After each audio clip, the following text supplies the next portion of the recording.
운전 일을 시작한 지 5일째다. 그중 집에 들어가서 샤워한 건 2번뿐이다. 집이라고 해봐야 예전에 같이 건설 일을 하던 형이 얻어놓은 원룸에 그냥 얹혀 사는 거지만 그래도 그 작은 나만의 공간이 있다는 게 좋다. 잠시나마 내 몸을 깨끗하게 씻고 다닐 수 있는 공간이 있어서 정말 다행이라고 생각한다.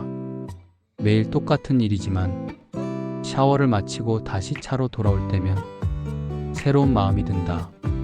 시동을 걸고 오늘 첫 상차 지점을 향해 간다. 지금 시간은 새벽 6시. 운전직이 마냥 좋은 일은 아니다. 가정이 있는 사람은 이 일을 쉽게 하기 어렵다. 왜냐면 24시간 차에서 대기해야 하니까.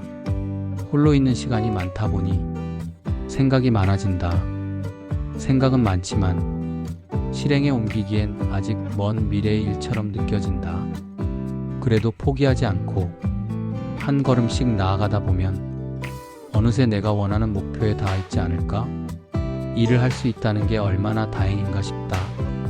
내가 아프거나 다치면 가족들이 힘들어지니까.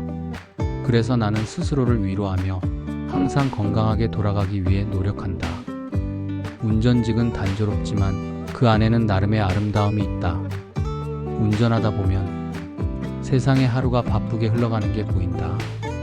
아침엔 출근하는 사람들, 점심엔 잠시 한가한 거리, 저녁엔 퇴근길에 붉게 물든 하늘.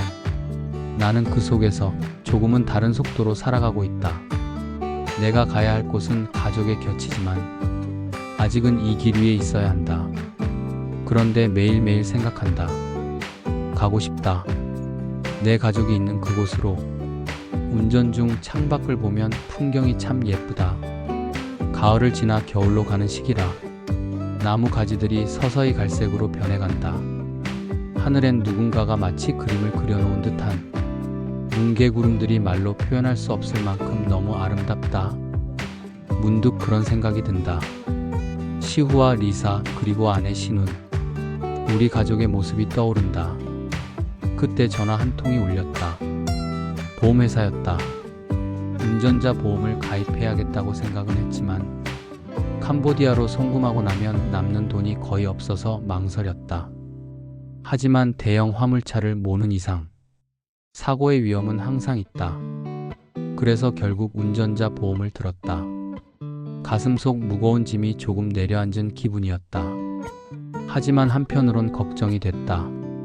세후 월급 430만 원에서 대출금 320만 원, 가족에게 보내는 생활비 100만 원, 고정적으로 나가는 금액이 420만 원이다. 나에게 남는 건 하나도 없다. 그래서 결심했다. 쉬지 않고 30일을 일하기로. 그럼 추가 수당이 생긴다. 그 돈으로 부족한 부분을 메꿀 수 있을 거다. 물론 힘들겠지만 안 하면 방법이 없다. 그래도 감사하다. 일할 수 있으니까. 가족을 위해 버틸 수 있으니까. 남들은 나에게 묻는다. 왜 가족이랑 같이 한국에서 살지 않아요? 하지만 현실은 다르다. 캄보디아에 갚아야 할 대출금이 있고 한국에서 내 식구가 살기엔 지금의 수입으로는 턱없이 부족하다. 그래서 가족은 캄보디아에 있고 나는 이렇게 일하며 송금한다. 사람들은 말한다.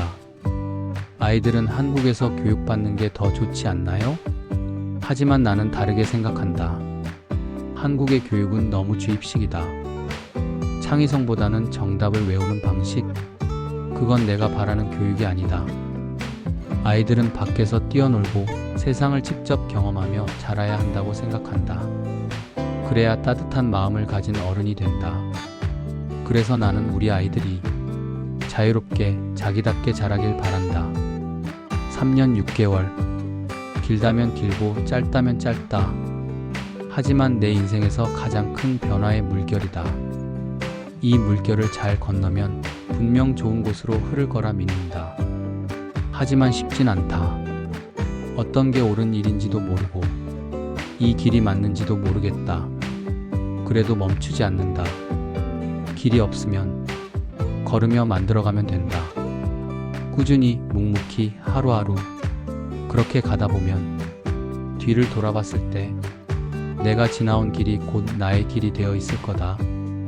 오늘도 창밖의 야경이 참 고요하다. 차장에 비친 불빛들이 춤추듯 흔들린다. 오늘 하루도 무사히 마무리할 수 있어서 그저 감사하다. 시우 아빠, 오늘 하루도 수고 많았어. 정말 고생 많았다. 그리고 구독으로 나의 여정을 함께 걸어가자.